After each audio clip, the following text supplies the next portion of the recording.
Hello बच्चों, welcome to AMT Arun maths track में आपका स्वागत है। आज हम क्लास 9 का बेटा चैप्टर नंबर 8 क्वाड्रिलेटरल्स के एक्स्ट्रा क्वेश्चंस करने जा रहे हैं, जो कि सपोर्टिंग मटेरियल 2025 एंड 26 से है। मोस्ट इंपोर्टेंट क्वेश्चन है, तो ध्यान से क्वेश्चंस को देखिएगा और इनकी प्रैक्टिस कीजिएगा, बिकॉज एग्जाम्स में पूछे जाते हैं क्वेश्चन। तो क्वेश्चन नंबर 42 तक बेटा लास्ट वीडियोस में मैं अपलोड कर चुका हूं, तो आप चैनल पे जाके देख सकते हैं। आज हम क्वेश्चन नंबर 43 से करेंगे बेटा एक्सप्लेन। क्वेश्चन नंबर 43 के अंदर जो बताया गया है, तो 43 क्वेश्चन में बोला गया है यहाँ पर the perimeter of a parallelogram. तो बच्चों ये पैरेललोग्राम है, नेमिंग इसकी ए बी सी डी मैंने अपनी तरफ से की, बना हुआ नहीं था इसलिए मैंने जो है इसको अपनी तरफ से फॉर्म कर लिया है। उसके बाद यहां पर बोला गया है पेरीमीटर, तो पेरीमीटर ऑफ पैरेललोग्राम आपको गिवन है 30 सेंटीमीटर। आगे बोला गया जो इसकी लॉन्गर साइड है, तो बेटा ये लॉन्गर साइड है, ये इसकी शॉर्टर साइड है। लॉन्गर जो साइड है इसकी वो आपको गिवन है 9.5 सेंटीमीटर, और जो आपकी शॉर्टर साइड है वो आपको फाइंड करनी है कि बीसी जो है वो कितने सेंटीमीटर का होगा, ये आप फाइंड करके दिखाइए। क्वेश्चन आ गया समझ में? तो बच्चों ध्यान रखना, जब कभी भी हम बात करें पैरेललोग्राम की या मैं बात करूं रेक्टेंगल की, तो दोनों के अंदर जो पेरीमीटर का फॉर्मूला होता है वो सेम होता है, बिकॉज रेक्टेंगल के अंदर भी अपोजिट साइड्स इक्वल होती है और पैरेललोग्राम के अंदर भी अपोजिट साइड्स इक्वल होती है। इसलिए पेरीमीटर ऑफ पैरेललोग्राम का फॉर्मूला सेम होगा किसके, रेक्टेंगल के। मींस यहां पर 2 इंटू लेंथ प्लस ब्रेथ का फॉर्मूला लगेगा 30 सेंटीमीटर का 30 सेंटीमीटर, 2 का 2 आ गया। लेंथ बेटा इसकी 9.5 है। बेस ब्रेथ में बात करूं तो ब्रेथ नहीं है, मैं ब्रेथ की जगह बीसी लिख सकता हूं, शॉर्टर साइड। 30 का 30 आ गया सेंटीमीटर, 2 यहां मल्टीप्लाई है, तो राइट साइड जाके क्या हो जाएगा, डिवाइड हो जाएगा। डिवाइड हो गया, कितना आ गया 15 सेंटीमीटर। ये आपका आ गया बीसी का, बीसी 15 सेंटीमीटर, इधर आके 9.5 माइनस हो गया, ये आपका सेंटीमीटर। 15 से 9 गया, ये आपका 6 5.5, तो यानी कि जो इसकी शॉर्टर साइड है वो कितनी आ गई बच्चों, आपकी 5.5 सेंटीमीटर। क्वेश्चन आया समझ में? हार्ड क्वेश्चन नहीं था, आसान क्वेश्चन था। नेक्स्ट क्वेश्चन पे आते हैं बच्चों। अब हम देखते हैं अपना क्वेश्चन नंबर 44। तो क्वेश्चन नंबर 44 में जो बोला गया है, in a parallelogram ABCD diagonals AC and BD intersect at O, AC equals to 12.6 centimeter and BD 9.4 centimeter, find the measure of OCOD। ऐसा क्वेश्चन हम बिल्कुल कर चुके हैं। क्वेश्चन नंबर 40 बिल्कुल एज इट इज सेम था। क्वेश्चन में क्या बोला गया है, एक पैरेललोग्राम है, साथ साथ लिखने की गलती मत किया करो, बार बार मैं टोकता हूं बेटा, पढ़ते वक्त जब आप पढ़ाई करोगे घर पे जाके टाइम मिलता है आपको पूरा। यस सर, ठीक है। घर जाके रील स्क्रॉल करने से अच्छा है वीडियो को स्क्रॉल करके देखो, समझो और बिना देखे करके लाओ। जिसको आप बोल रहे हो वो टॉपर है क्लास का।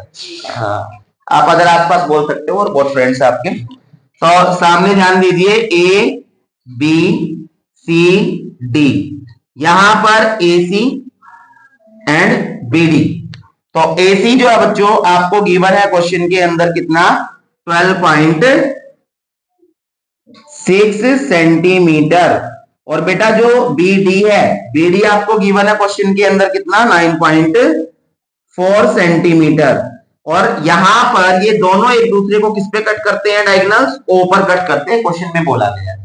आपको मालूम है पैरेललोग्राम के जो डायगोनल होते हैं वो कैसे एक दूसरे को क्या करते हैं, बाइसेक्ट करते हैं एक दूसरे को। तो इसका मतलब AO CO के बराबर है और BO DO के बराबर है। तो क्वेश्चन में आपको निकालना है यहाँ पर OC। तो बेटा जो OC है, क्या वो AC का हाफ होगा? तो यहां पर आपको निकालना है OC, तो OC होगा हाफ ऑफ AC। क्यों होगा? तो रीजन आप दे सकते हैं, diagonals of a parallelogram are bisect each other, यानी कि जो पैरेललोग्राम के डायगोनल्स होते हैं क्या करते हैं, आर नहीं आएगा सर, मतलब आर नहीं आएगा, diagonals of parallelogram are bisect each other, एक ही बात है, आर लिखो, सेंटेंस तो अभी बन रहा है। ठीक है, लैंग्वेज के कभी मार्क्स नहीं होते मैथ्स के अंदर, ग्रामेटिकली मिस्टेक करोगे मैथ्स के अंदर नहीं कटेंगे मार्क्स। स्टेटमेंट आपकी क्लियर होनी चाहिए, क्या कहना चाह रहे हो बस। ठीक है, तो यहां पर जो है बाइसेक्ट करते एक दूसरे को, ओसी का ओसी आ गया इक्वल्स टू हाफ का हाफ, और एसी एसी कितना था बच्चों 12.6, इसको इससे कैंसिल करेंगे 6.3 सेंटीमीटर आ गया, ओसी निकल गया आपका। आ गया समझ।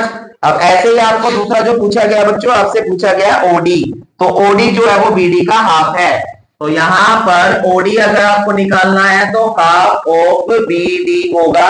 रीजन बिल्कुल सेम है जो ऊपर लिखा गया है, यही रीजन लिखा जाएगा। ओडी का ओडी आ गया बच्चों हाफ का हाफ, और बीडी, तो बीडी कितना है, बीडी मेरे पास 9.4 सेंटीमीटर है। कैंसिल करूंगा 2 4 का 8, बिल्कुल कैंसिल करके ये आपका सेकंड आ गया, और ये आपका फर्स्ट जो आपने पूछा गया। आ गया समझ में। क्वेश्चन नंबर 40 बिल्कुल सेम है ऐसा ही जी। क्वेश्चन नंबर 45 पे आ जाते हैं, सामने ध्यान देंगे। क्वेश्चन नंबर 45 जो क्वेश्चन है बेटा, इसमें बोला गया है एबीसीडी इज अ रोम्बस, तो एबीसीडी रोम्बस है, यहां पर मैंने एक रोम्बस बना लिया। तो रोम्बस की खासियत होती है इसकी चारों साइड कैसी होती है, इक्वल होती है, और जो इसके डायगोनल होते हैं वो एक दूसरे को बाइसेक्ट करते हैं, वो भी 90 डिग्री के ऊपर। ये इसकी स्पेशलिटी है, इसके फीचर्स है रोम्बस के। नेमिंग यहां पर लिखी हुई है ए बी सी डी, ये आपका ओ पॉइंट है जहां डायगोनल कट कर रहे हैं, और बेटा यहां से लेके यहां तक ये 3x गिवन है आपको, और ये वाला जो है आपको ये वाली साइड ये आपको 4x दी गई है क्वेश्चन में। तो DO 3x है, DO 3x है। यहां मैं इसको थोड़ा सा एरो बना के हाईलाइट कर देता हूं, आप समझ जाओगे। ठीक है, और ये वाली जो है वो 4x है क्वेश्चन के अंदर। आपको पेरीमीटर फाइंड करना है कि इसका पेरीमीटर क्या होगा। तो बेटा अगर मेरे को पेरीमीटर निकालना है तो उसके लिए साइड होनी चाहिए ना मेरे पास। तो यहां पर क्वेश्चन जो बोला गया मैं लिख देता हूं, find the perimeter of A B C D, ABCD का पेरीमीटर आपको निकालना है। तो सॉल्यूशन देखिए, सॉल्यूशन में मैंने देखा बेटा कि यहां पर ये डायगोनल्स एक दूसरे को 90 डिग्री पे कट कर रहे हैं, तो 90 पे कट कर रहे हैं, तो इसका मतलब एओडी एक राइट ट्राइंगल बन गया ना। एओडी बना नहीं बना, तो लिखेंगे triangle AOD is a right triangle. अब राइट ट्राइंगल है तो उसमें पीजीडी लगा सकता हूं। So by Pythagoras theorem by PGT, PGT होता है आपका H square equals to B square plus D square. तो हाइपोटेन्यूज क्या है बेटा इसमें, 90 डिग्री के सामने वाली साइड एडी आपकी हाइपोटेन्यूज है, जो मेरे पास नहीं है इसलिए एडी लिखा मैंने। परपेंडिकुलर, ये परपेंडिकुलर है आपका 3x, ये आ गया 3x स्क्वेयर, बिकॉज परपेंडिकुलर के ऊपर स्क्वेयर था इसलिए स्क्वेयर लगा। प्लस का प्लस, ये आपका बेस है, तो बेस कितना है, तो मैंने यहाँ पे लिख दिया 4x, और स्क्वेयर है तो यहाँ पर भी मैंने स्क्वेयर लगा दिया। एडी स्क्वेयर का एडी स्क्वेयर, 3 3 9, एक्स स्क्वेयर का एक्स स्क्वेयर, 4 4 16, एक्स स्क्वेयर का एक्स स्क्वेयर। यहीं पर थोड़ा सा सोल्व करता हूं मैं इसको, एडी स्क्वेयर का एडी स्क्वेयर और 9x square 16x square plus होके क्या हो गया बच्चों 5x स्क्वेयर। तो मैंने एडी स्क्वेयर का एडी स्क्वेयर लिखा, क्या मैं इसको 5x का होल स्क्वेयर लिख सकता हूं बच्चों, बिकॉज 5 का स्क्वेयर 25 होता है, x का स्क्वेयर x स्क्वेयर सेम आ गया। अब इसके स्क्वेयर से ये स्क्वेयर कैंसिल हो गया, तो एडी आपका क्या आ गया 5x। तो एडी जो ये वाली साइड की बाहर वाली जो आपने फाइंड की, ये आपकी कितनी आ गई 5x, आपने इसको फाइंड कर लिया। अब एक साइड आ गई तो 4 की 4 ऑल साइड 5x ही होगी बिकॉज रोम्बस है ये। तो यहां पर हम जो है क्या करेंगे, अब हम निकालेंगे पेरीमीटर ऑफ रोम्बस। तो रोम्बस का पेरीमीटर भी सेम होता है 4 इंटू साइड जो कि स्क्वायर का होता है। अब यहाँ 4 का 4 आ गया बेटा, और साइड इसकी कितनी थी 5x। अब ये आपका आ गया क्या 5 4 20x यूनिट्स। बिकॉज यह सेंटीमीटर मीटर गिवन नहीं है, इसलिए यूनिट हमें लिखना पड़ेगा। समझ में आ गई बात? तो ये आपका आंसर आ गया, क्वेश्चन आया समझ में सभी को? Yes sir. Any doubt? ठीक है बेटा, नेक्स्ट क्वेश्चन पे आते हैं हम, क्वेश्चन नंबर 46। तो 46 क्वेश्चन के अंदर जो बोला गया है, क्वेश्चन नंबर 46 में बोला है the angle of a quadrilateral, तो find the value of X. ये तो बहुत इजी क्वेश्चन है। कोई क्वाड्रिलेटरल मेरे को गिवन है, ये क्वाड्रिलेटरल मैंने बना दिया हुआ नहीं था, तो ए बी सी डी अपनी तरफ से नेमिंग कर ली।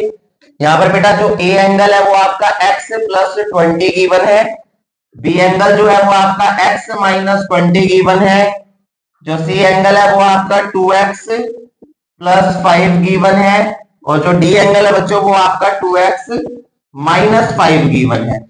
तो क्वेश्चन में बोल दिया फाइंड x। तो बेटा मुझे पता है जो क्वाड्रिलेटरल होता है, क्वाड्रिलेटरल के 4 एंगल्स जो होते हैं, 4 एंगल्स का सम कितना होता है? 360 होता है। तो यहाँ पर angle A plus angle B plus angle C plus angle D, चारों का सम कितना होगा? By angle sum property of quadrilateral, ASPQ, angle sum property of quadrilateral. ए आ गया आपका x प्लस 20, बी आपका आ गया x माइनस 20, सी आपका आ गया 2x प्लस 5, और डी आपका आ गया 2x माइनस 5, 360 का 360 हो गया। यहां पर plus 20 minus 20 plus 5 minus 5 cancel हो गए सारे। अब 1 2 2 4 और 2 6x आ गया, 360 का 360, 6 मल्टीप्लाई x के साथ, तो इधर आके क्या हो जाएगा? कट करके कितना आ गया? 60। तो x की वैल्यू कितनी आ गई? समझ आया क्वेश्चन? मुश्किल था? ठीक है बेटा, तो ऐसे क्वेश्चन को ध्यान से पढ़िए और सॉल्व कीजिए। अगर कोई इनमें डाउट है तो आप पूछ लीजिए, नो डाउट। ठीक है बच्चों, अगर आप लोगों को कोई डाउट लगता है तो आप कमेंट कीजिएगा, कोशिश कीजिए कि दोबारा आपको समझाया जाए क्वेश्चन इजी वे में। वैसे मैंने इसको एक एक चीजें एक्सप्लेन की है, ध्यान से वीडियो को देखेंगे तो डाउट नहीं आएंगे।